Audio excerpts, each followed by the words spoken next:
Thank you for joining today's webinar.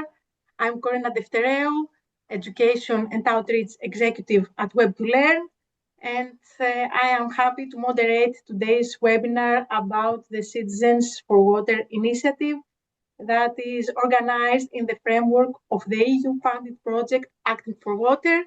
I would like to thank my colleagues Katerina Zourou, Managing Director of Web2Learn, and Stefania Economou, Research Collaborator at Web2Learn, for co-organizing today's webinar. Before we go into details, I would like to share the agenda of today's webinar. We are going to explore the role of citizen initiatives in supporting water monitoring and sustainable water management. I will present briefly the Acting for Water project. Then I will present the Acting for Water visualizations. And then I will give the floor to Karen from Scivil for presenting the Citizens4Water initiative. At the end of the presentations, we will have time for your questions and a short discussion. But also we will have some polls between the presentations in order to receive your feedback.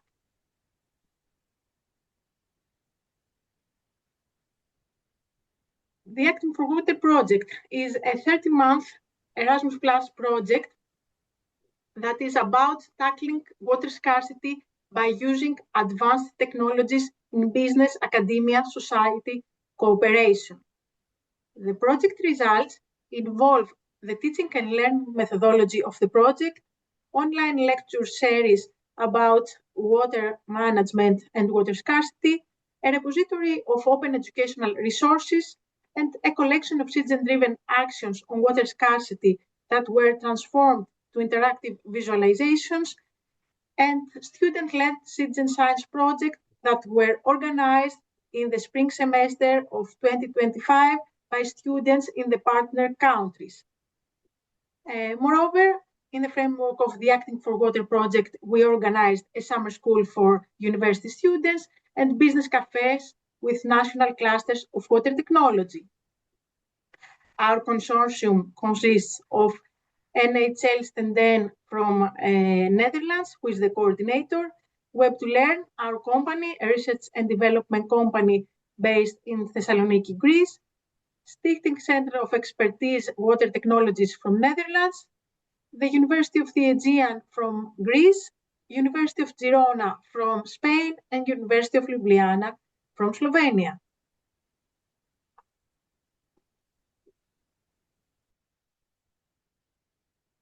Next slide. And today we are going to explore some citizen-driven actions for water scarcity. But before we delve into the actions, although that some of you may be familiar with the term of citizen science, I would like to give a brief definition. Citizen science are collective actions that bring together ordinary people and researchers. Citizens collaborate with scientific communities by providing observations, data, and analyzing them. Citizen science can apply to many different research areas, as you can see in this colorful picture, from architecture to culture to health. And if you want to know more, you can visit the European Citizen Science Association and explore the 10 principles of citizen science. Now, to the mapping of our actions in the framework of the Acting for Water project. We made a mapping of citizen-driven actions for water scarcity at a global level, and then we transformed this mapping and these initiatives to interactive visualizations. Here is the QR code, but I will also share with you at the chat in a little bit the visualizations that are available and open access. Moving to the research scope of our visualizations. In the climate emergency era, our research is about water scarcity as a global phenomenon of further environmental degradation. To better understand water scarcity, We focus on the nexus of academia, business, society, as manifested in initiatives that aimed to tackle this environmental challenge. To delve into the range of water scarcity initiatives, we have analyzed international initiatives based on two key dimensions. The first one is a cross-national data analysis.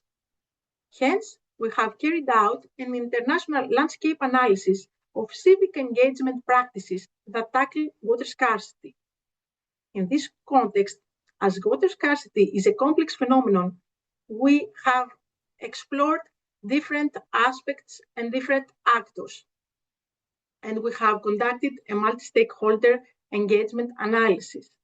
In addition, we have analyzed the types of actions, and you will be surprised by the wealth of actions related to water scarcity.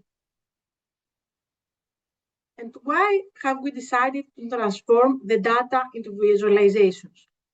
Data visualizations are an attractive way to present scientific results, especially to non-experts, thus maximizing the outreach of the research. They are useful to identify trends, clusters, and patterns, and the direct and transparent way to communicate scientific data can foster public support on data-driven decision-making. This is the corpus of the identified actions that you can find in the relevant website, the title of the project and a brief description, and then all these data were transformed into interactive visualizations. Here is a print screen of the visualizations that you can explore at your own pace at the relevant website that I will share with you in the chat in a minute. Now, after this brief presentation and introduction from my part, I think that it's time for our first poll in order to receive your feedback. Let me launch the first one.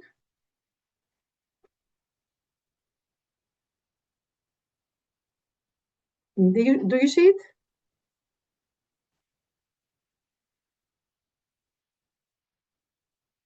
Yes, I see answers, so you see it. Yes, you see it. Thank you. Great. I will give 1 minute, and at the same time, I will share the visualizations of the chat.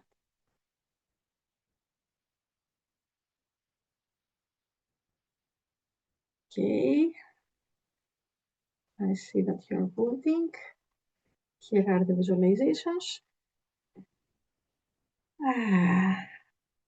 Okay. Great. I end the poll, and I will share with you the results. I see that most of you have been part of the citizen science project professionally, so you are familiar with citizen science. Okay. Great. Wait. May I ask if you show again the poll, please, if you don't mind? Of course. Thank you very much. Thank you. Okay. Okay. Great. I think now we are ready for the next presentation. Let me introduce to you Karen Verstraelen, that works as a project manager for Scivil, the Knowledge Center for Citizen Science in Flanders, Belgium. She has been working on a project on AI and citizen science for a couple of years, and since 2 years, she is coordinating the project Citizens4Water about water and citizen science. She will present us today this project that is a global effort to map and connect citizen science projects supporting water monitoring and sustainable water management. Karen, over to you. You can share your screen. Hello, everyone. Thank you, Korina, for the introduction. Yes, let me just share my screen. Okay. You can see my screen? Yes, you see it in full screen. Great. Okay, perfect. Hello, everyone.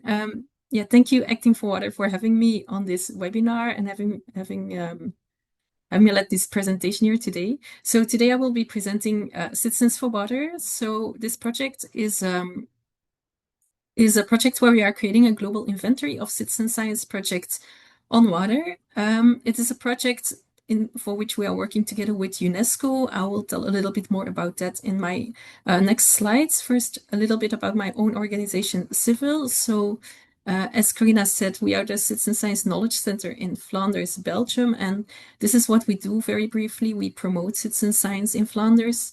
We also create networking opportunities in Flanders with stakeholders that work on citizen science. We have, for example, networking events that we organize. We also support and advise projects that want to set up citizen science projects or ongoing projects. They can come to us for advice on different steps in their projects, like communication actions or data or anything like that. And we also innovate in citizen science. And with this, I mean that we also have some projects that we do on our own or that we work on ourselves related to citizen science. And one of these projects is also the Citizens4Water project, which I am presenting today.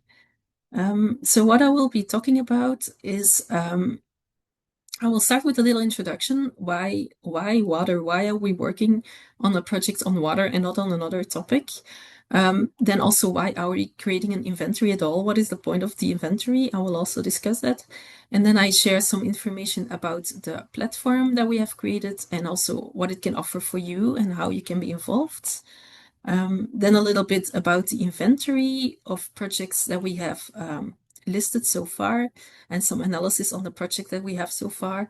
And then finally, the future of the projects and what the future holds for Citizens4Water.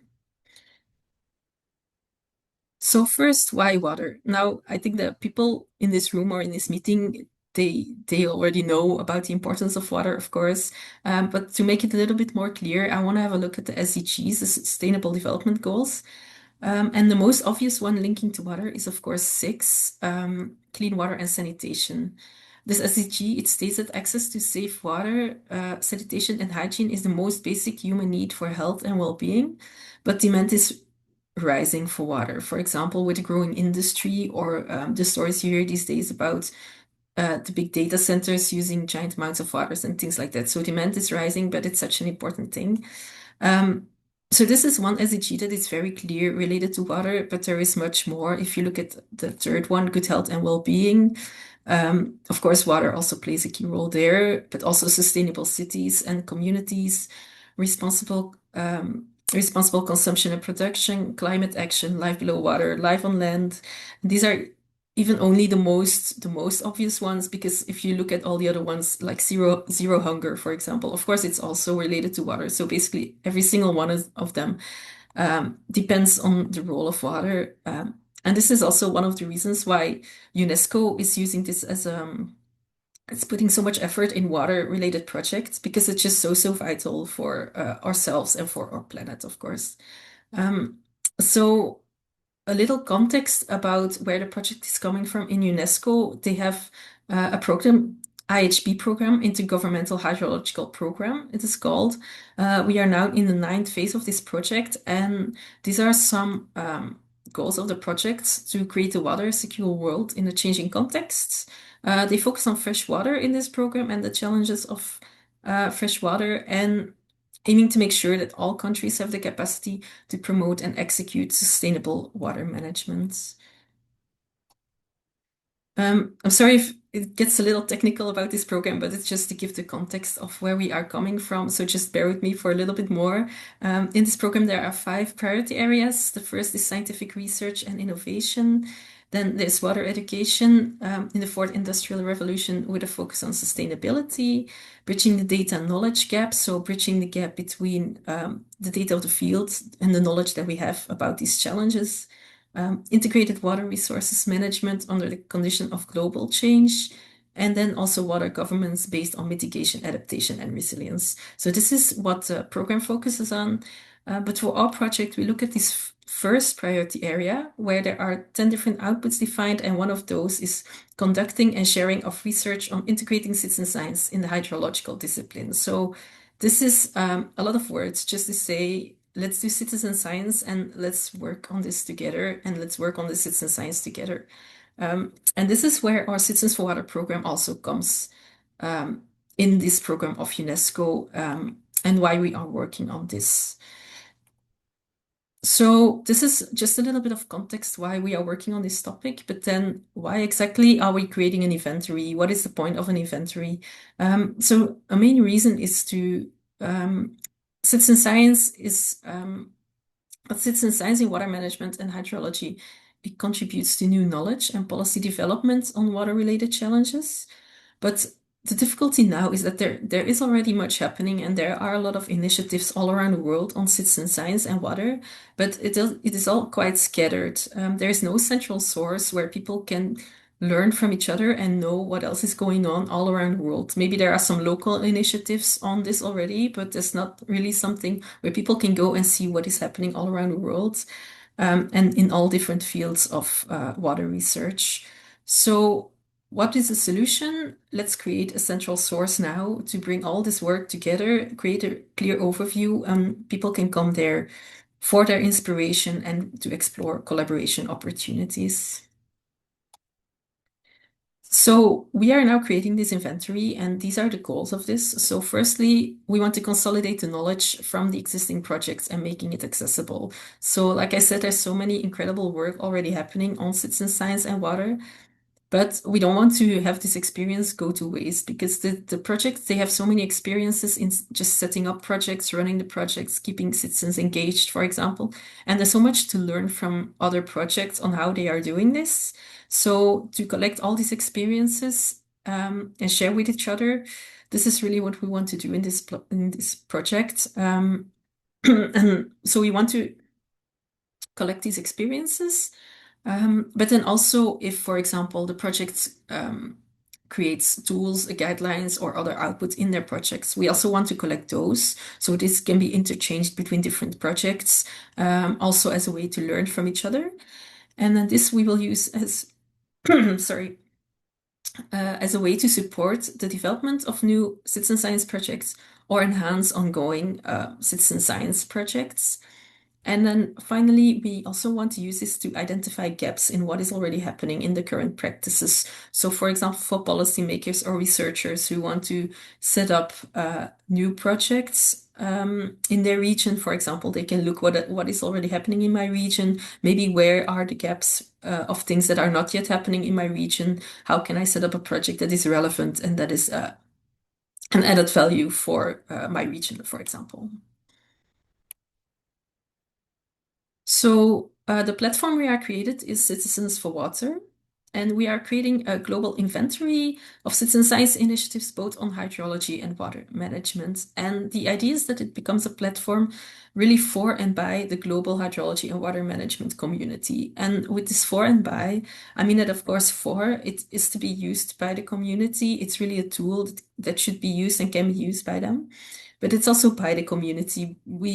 We are developing the platform, but we are currently mostly looking at creating this network around the platform. So people working on citizen science and water will also take part in this and start sharing their own experiences, their own news, their own projects to inspire others, and start looking for collaborations also with each other. So it's really a platform that is also, let's say, owned by the community, and they can use it how they see it best fits.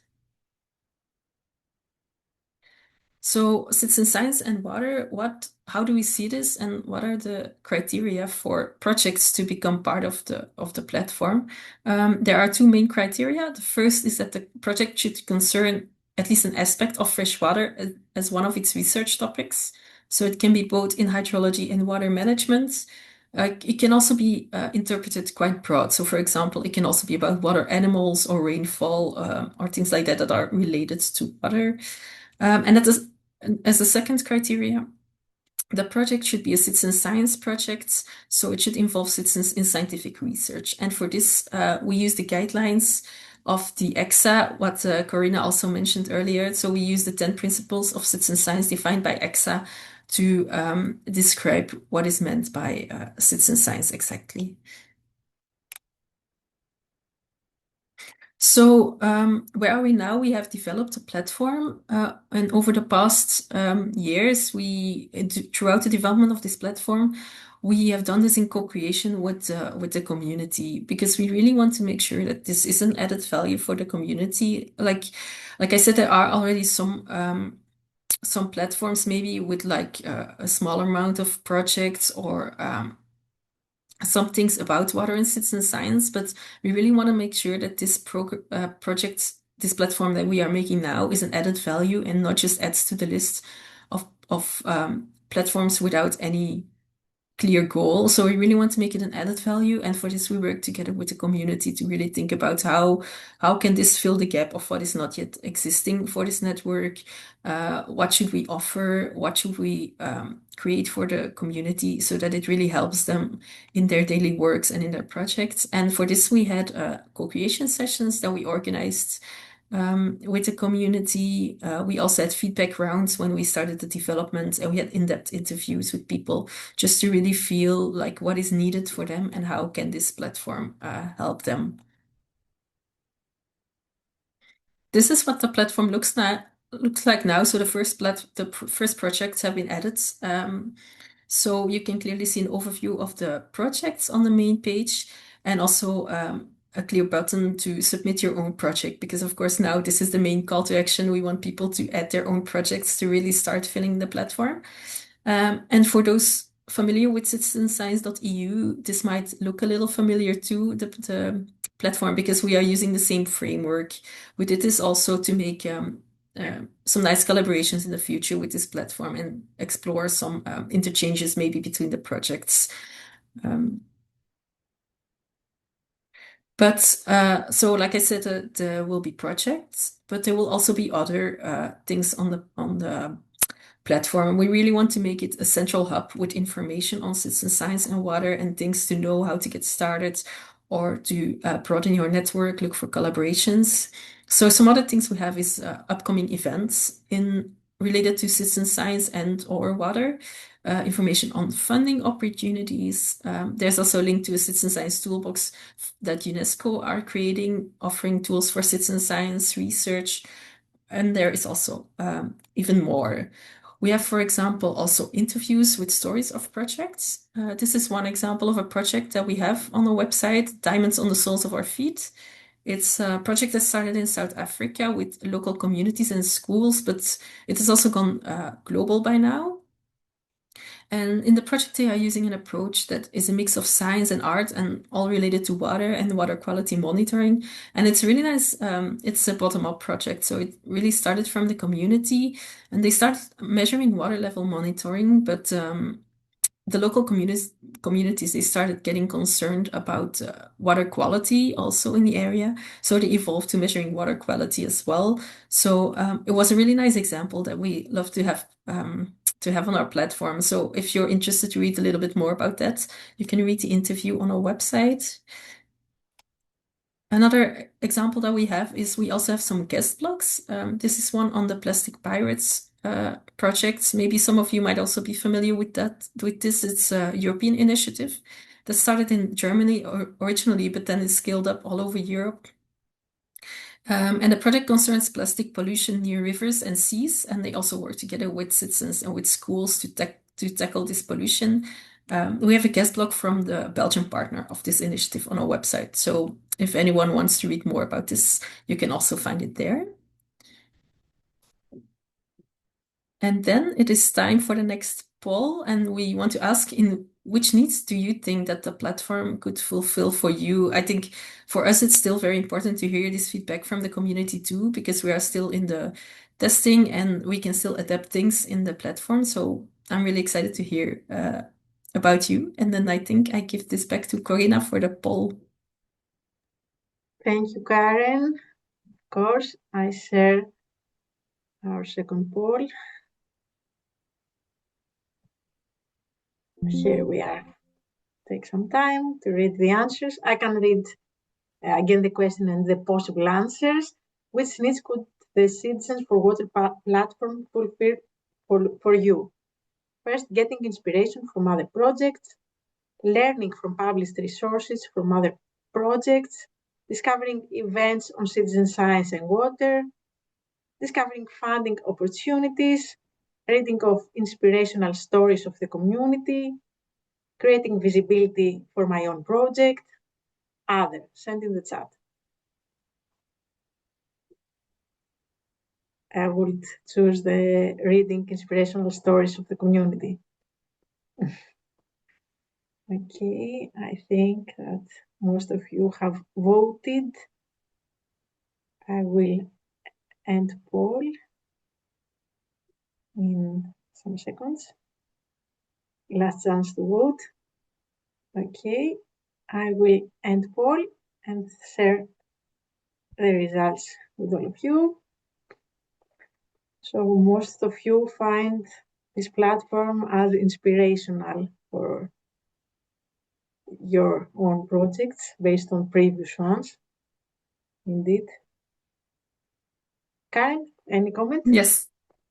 Yeah, it's really good to see. I think it's nice that it's also spread so people are really interested in the different parts of the platform.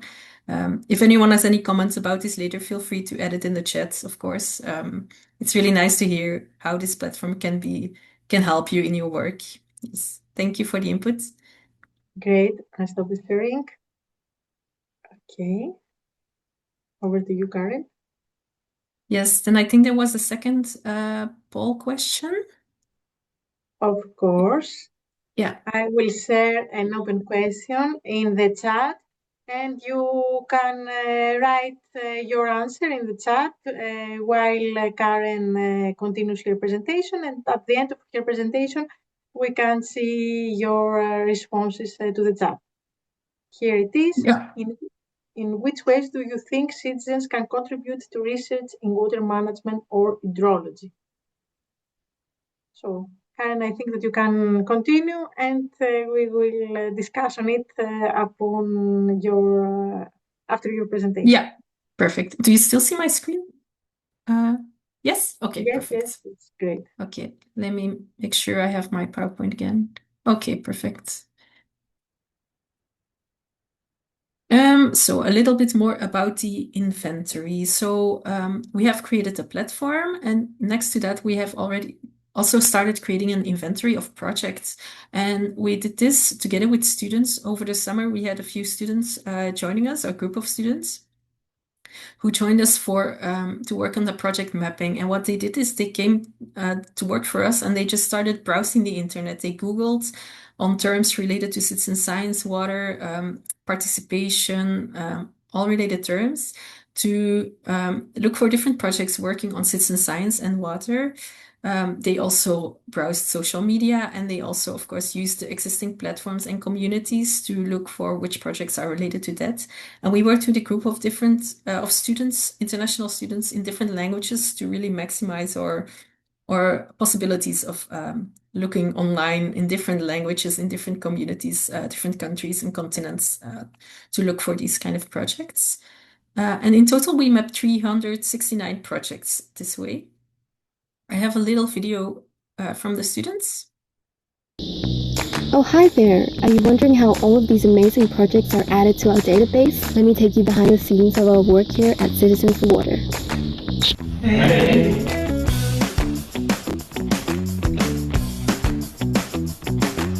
We are the students behind the mapping of Citizens4Water, the internet for all water-related citizen science projects. Why was this project interesting to work on? Working on the Citizens4Water project was interesting to me because I got to know many projects around the world related to water quality. If you have a project, send it to Citizens4Water to build our network.